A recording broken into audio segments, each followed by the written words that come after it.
As British people, we live and thrive off drama and petty disputes. We idolise heroes, then sit back watching them crash and burn. Rebecca Vardy. Colleen Rooney. Rebecca Vardy. Colleen Rooney. Rebecca Vardy, the wife of footballer Jamie Vardy, has instructed her lawyers to conduct a forensic investigation after she was accused of leaking stories to a tabloid newspaper by Colleen Rooney. Why would Becky Vardy do this? She doesn't need the money. She doesn't need the fame and press. Why would she do it? Jamie Vardy stealing it. It's Rooney. So how did two of the most iconic English football players follow their wives into war in a battle of attrition for relevancy, social currency and the moral high ground? At 10:29 AM on the 9th of October 2019, Colleen Rooney tweeted, "This has been the burden of my life for the last few years now, and finally I've gotten to the bottom of it." Attached was a statement that read, "For a few years now, someone who I trusted to follow me on my personal Instagram account has been consistently informing the Sun newspaper of my private posts and stories. There has been so much information given to them about me, my friends and my family, all without my permission or knowledge. After a long time of trying to figure out who it could be, for various reasons I had a suspicion. To try to prove this, I came up with an idea. I blocked everyone from viewing my Instagram stories except one account. Those on my private account must have been wondering why I haven't had stories on there for a while. Over the past 5 months, I've posted a series of false stories to see if they'd made their way into the Sun newspaper.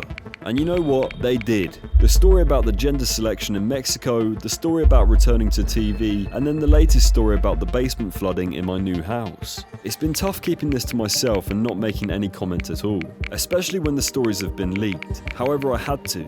Now I know for certain which account/individual it comes from. I've saved and screenshotted all original stories, which clearly shows one person has viewed them. It's Rebecca Vardy's account. After the statement was released by Colleen, it instantaneously hit national headlines and became a meme, with online commenters dubbing Miss Rooney as Wagatha Cristie for her investigative instincts. On the same day, Rebecca Vardy released her own statement in response on Instagram with the caption, "Can't believe I'm even having to write this. I'm pregnant and on holiday and I'm at a loss why she would do this. I'm now having to take legal advice as I can't deal with the stress myself when I'm this heavily pregnant." The statement would go on to read, "As I've just said to you on the phone, I wish you would call me if you thought this. I never speak to anyone about you, as various journalists who have asked me to over the years can vouch for. If you thought this was happening, you could have told me and I could have changed my passwords to see if it stopped. Over the years, various people have had access to my Insta, and just this week I found I was following people I didn't know and have never followed myself. I'm not being funny, but I don't need the money. What would I gain from selling stories on you? I liked you a lot, Colleen, and I'm so upset that you've chosen to do this. Especially when I'm heavily pregnant. I'm disgusted that I'm even having to deny this. You should have called me the first time this happened." So let's run it down. Colleen Rooney's angry because someone, allegedly Rebecca Vardy, is leaking stories about her to the Sun newspaper. Colleen thinks she knows this because she smoked out the culprit by blocking everyone except Rebecca Vardy for the last 2 years. Becky is having none of it. She's heavily preggers, she's in Dubai, she's thinking, I shouldn't have to be dealing with this, get me a cocktail, it won't hurt the baby. But Becky is fuming, Colleen's fuming, everyone's fuming. In June 2020, Becky commenced action in the English High Court to sue Colleen Rooney for defamation. According to Google, defamation and libel cases are not really brought to the High Court because basically the person trying to sue loses a lot of the time, so lawyers often advise against it. Colleen even offered Vardy several out-of-court settlements, saying that Rebecca was adamant that the accusations were false. So it was now the responsibility of Colleen to prove that Becky was responsible for leaking the stories to the Sun. On the 10th of May 2022, almost 2 years after Becky took action, the trial commenced. A circus. That's the only way to describe what this case was becoming. For the British media, this was everything they dream about and more. Wags have, and always will be, the easiest targets to write stories about. So when actual drama takes place between two high-profile individuals, who also happen to be wags, the stories write themselves. During the proceedings, Colleen requested documents related to the 4 The Sun journalists. The judge also asked for the phones of Becky and her agent/friend, Caroline Watt, to be searched. However, coincidentally, Caroline said she accidentally dropped her phone in the North Sea during a family excursion on a holiday in Scotland. Colleen's team suggested that Caroline could have been the source of the leaks, but she hadn't been present in court as she was, quote, in a fragile state and was deemed not fit to give oral evidence. Even more coincidentally, Becky's copy of the messages was said to have been lost during a failed backup when, I can't believe I'm even reading this, her technology expert forgot the password which he used to encrypt the messages. David Sherborne, Rooney's lawyer, said that these events were attempts to conceal incriminating evidence, which doesn't really take a genius to draw to them conclusions. During the trial, Colleen alleged that Vardy was the source of information for the Sun's Secret Wag feature, an anonymous column that, yeah, you guessed it, discussed the thrilling world of wags. Rooney's team questioned Becky and her history of leaking information to tabloid press, quoting from a 2004 interview in which Becky detailed a sexual encounter with Peter Andre. Peter Andre is now involved. Why is Peter Andre involved? Honestly, they couldn't have made this trial any more British if they tried. If Pat Butcher somehow made an appearance in this trial, I honestly wouldn't even be that surprised. Although saying that, you never know when Wayne Rooney's hanging about. Becky stated that her former husband had forced her to participate in the interview and that her words have been misrepresented. On the 17th of May 2022, both Jamie and Wayne turned up to court for the first time, with Wayne providing evidence for his wife's case. Colleen stated that when she posted her original statement about Becky Vardy, Wayne was asleep due to him playing football in America at the time and had no idea of his wife's investigation. But according to Wayne, he wasn't surprised when Colleen had her suspicions that it was Becky leaking the stories. At the Euros in 2016, Rebecca was accused of sitting behind Colleen in the stands to get publicity. Wayne then recounted getting pulled aside by the then England manager Roy Hodgson and coach Gary Neville to, as captain,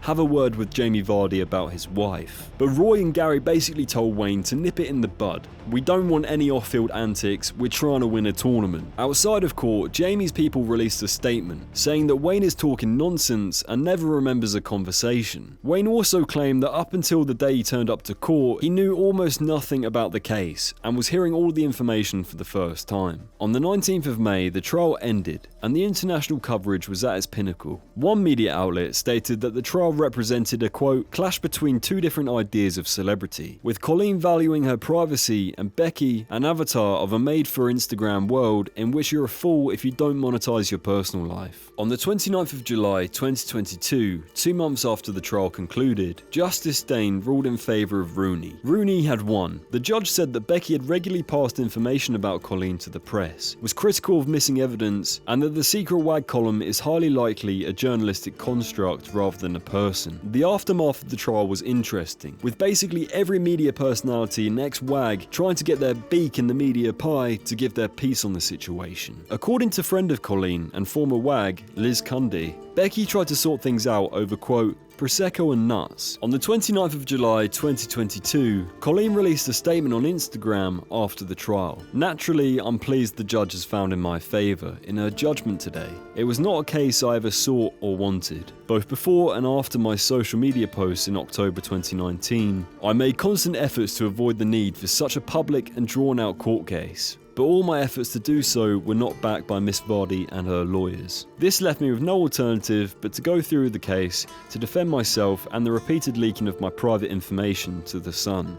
The leaks from my private Instagram account began in 2017. They continued for almost 2 years, intruding on my privacy and that of my family. Although I bear Miss Vardy no ill will, today's judgment makes clear that I was right in what I said on my Instagram post. I would like to thank all of my legal team, my family and my friends and everyone who has supported me, including the public, through this difficult and stressful time. After the trial, an ex-editor of The Sun stated, I think my advice to them would have been to settle. I know that Colleen did offer an olive branch on several occasions, but this could have been put to bed during the pandemic, nobody would have remembered. In August 2022, Becky Vardy did an exclusive interview with Talk TV to discuss losing the Wagatha Cristie trial.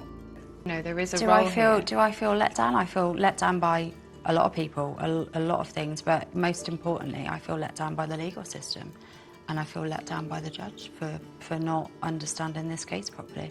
Do you wish it hadn't gone as far as it did?